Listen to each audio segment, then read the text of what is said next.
শুরু হলো সব খবর, কম সময়ে সব খবর একসাথে। যমুনা টেলিভিশনের নিয়মিত এই আয়োজনে আপনাদের সাথে আছি মাসুম রাব্বি। সবার জন্যই ভালো চপস্টিক ইনস্ট্যান্ট নুডলস। 3 দিনের মালয়েশিয়া সফর শেষে দেশে ফিরেছেন প্রধান উপদেষ্টা ডক্টর মোহাম্মদ ইউনূস। বুধবার মালয়েশিয়ার স্থানীয় সময় সন্ধ্যা 7:30টায় প্রধান উপদেষ্টা ও তার সফর সঙ্গীদের বহনকারী বাংলাদেশ বিমানের ফ্লাইটটি কুয়ালালামপুর আন্তর্জাতিক বিমানবন্দর ত্যাগ করে। রাত 9:45টার দিকে তাকে বহনকারী বিমান হযরত শাহজালাল আন্তর্জাতিক বিমানবন্দরে অবতরণ করে। মালয়েশিয়ার প্রধানমন্ত্রী আনোয়ার ইব্রাহিমের আমন্ত্রণে প্রধান উপদেষ্টা গত সোমবার কুয়ালালামপুরে যান। 3 দিনের সফরে প্রধানমন্ত্রী আনোয়ার ইব্রাহিমের সঙ্গে দ্বিপাক্ষিক বৈঠক সহ উচ্চ পর্যায়ের একাধিক বৈঠকে অংশ নেন প্রফেসর ইউনূস। সই হয় 5টি সমঝোতা স্মারক।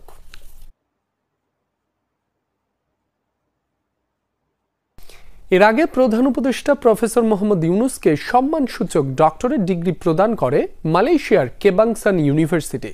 সকালে কেবাংসান ইউনিভার্সিটি ক্যাম্পাসে আয়োজিত অনুষ্ঠানে এ ডিগ্রি প্রদান করা হয়। এ সময় বিশ্ববিদ্যালয়ের শিক্ষার্থীদের উদ্দেশ্যে স্মারক বক্তব্যে প্রধান উপদেষ্টা আবারও বলেন, 2024 সালে জুলাই আগস্টে যুব নেতৃত্বে গণঅভ্যুত্থানের মাধ্যমে বাংলাদেশের ভবিষ্যতের আশাকে নতুন অর্থ দিয়েছে। 2026 সালের ফেব্রুয়ারিতে একটি অবাধ, সুষ্ঠু এবং স্বচ্ছ নির্বাচন অনুষ্ঠানের জন্য কঠোর পরিশ্রম করছে সরকার, যাতে জনগণের প্রকৃত প্রতিনিধিদের কাছে ক্ষমতা হস্তান্তর করা যায়। বলেন, দেশে শান্তি ও স্থিতিশীলতার জন্য কাজ করছে সরকার। সংস্কার ও নতুন বাংলাদেশ গঠনই অন্তর্বর্তী সরকারের মূল লক্ষ্য বলে জানান প্রধান উপদেষ্টা। We are also working hard to hold a free, fair and transparent election. Date is announced. It will be held in February next year, so that power is handed over to the true representatives of the people. Distinguished guests, today the award you give me is more than a personal honor. I see it as a recognition of the strength, courage, and determination of the people of Bangladesh. আগামী নির্বাচনে কালো টাকার বিস্তার ঠেকাতে অন্তর্বর্তী সরকার সচেষ্ট থাকবে। এক্ষেত্রে রাজনৈতিক দলগুলোকেও এগিয়ে আসতে হবে, এমন মন্তব্য করেছেন অর্থ উপদেষ্টা ডক্টর সালেউদ্দিন আহমেদ। সচিবালয়ে জাতীয় পেনশন কর্তৃপক্ষের ইউ পেনশন অ্যাপের উদ্বোধন অনুষ্ঠানে তিনি বলেন, ফেব্রুয়ারিতে ভালো একটি নির্বাচন দিতে চায় সরকার। উপদেষ্টা বলেন, আইন শৃঙ্খলা পরিস্থিতি ঠিক রাখতে স্বরাষ্ট্র মন্ত্রণালয়কে সব ধরনের সহায়তা দিচ্ছে অর্থ মন্ত্রণালয়। ডক্টর সালেউদ্দিন বলেন, বাংলাদেশকে একটি কল্যাণ রাষ্ট্র বানাতে হবে। সর্বজনীন পেনশন স্কিমে সব পেশার মানুষ কেন আসছে না, সেটি খতিয়ে দেখার নির্দেশ দেন তিনি। জানান, সরকারি কর্মচারী, বিশ্ববিদ্যালয় শিক্ষকদের সর্বজনীন পেনশন স্কিমের আওতায় আনার বিষয়টি দেখা হবে। এই স্কিমে ভুল ত্রুটি থাকলে সেটি সংশোধনের ব্যবস্থা নেওয়া হবে। কালো টাকা যেটা আমরা কালো টাকা দুইটা জিনিস, একটা হলো উৎসটা আর একটা হলো প্রসেসটা।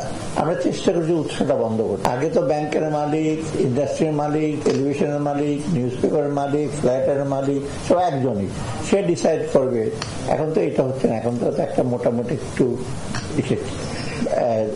চেক অ্যান্ড ব্যালেন্স কিছু আছে, সেটা ঠিক করবে। আর পার হওয়ার ব্যাপারে এখন যথেষ্ট ধমক দিয়ে নির্বাচনের অভিযাত্রা দাবিয়ে রাখা যাবে না বলে হুঁশিয়ার করেছেন বিএনপির স্থায়ী কমিটির সদস্য ডাক্তার AZM জাহিদ হোসেন। নবনির্বাচিত ড্যাব নেতৃবৃন্দকে নিয়ে সকালে রাজধানীর জিয়া উদ্যানে বিএনপির প্রতিষ্ঠাতা প্রয়াত রাষ্ট্রপতি জিয়াউর রহমানের সমাধিতে শ্রদ্ধা জানান ডাক্তার জাহিদ। পরে সাংবাদিকদের তিনি বলেন, কেউ কেউ নির্বাচন হতে দিবে না বলে হুমকি দিচ্ছেন। এমন বক্তব্যের মধ্য দিয়ে স্বৈরাচারের পদধ্বনি শুনতে পাওয়া যাচ্ছে। বলেন, যারা ধমক দিয়ে নির্বাচন বাধাগ্রস্ত করতে চায় তারা জনগণের কথা ভাবে না। একক গোষ্ঠীর আন্দোলনে নয়, ছাত্র জনতার ঐক্যবদ্ধ আন্দোলনেই আওয়ামী লীগ সরকারের পতন হয়েছিল বলেও মন্তব্য করেন বিএনপির এই নেতা।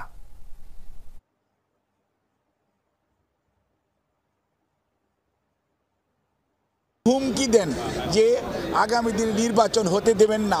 মনে হচ্ছে সেই স্বৈরাচারের যে আচরণ ছিল, স্বৈরাচারের যে কথা ছিল, সেই ধরনের কথার পদধ্বনি আমরা শুনতে পাই। নির্ধারিত সময়ে নির্বাচন না হলে গণতন্ত্র ভয়ঙ্কর পরিস্থিতির মুখে পড়বে বলে শঙ্কা জানিয়েছেন বিএনপি সিনিয়র যুগ্ম মহাসচিব রুহুল কবির রিজভী। বিকেলে চট্টগ্রামের চন্দনাইশে আমরা বিএনপি পরিবার আয়োজিত সমাবেশে তিনি এ মন্তব্য করেন। আরও বলেন, ফেব্রুয়ারিতে নির্বাচন হবে না বলে এক এনসিপি নেতা ঘোষণা দিয়েছেন।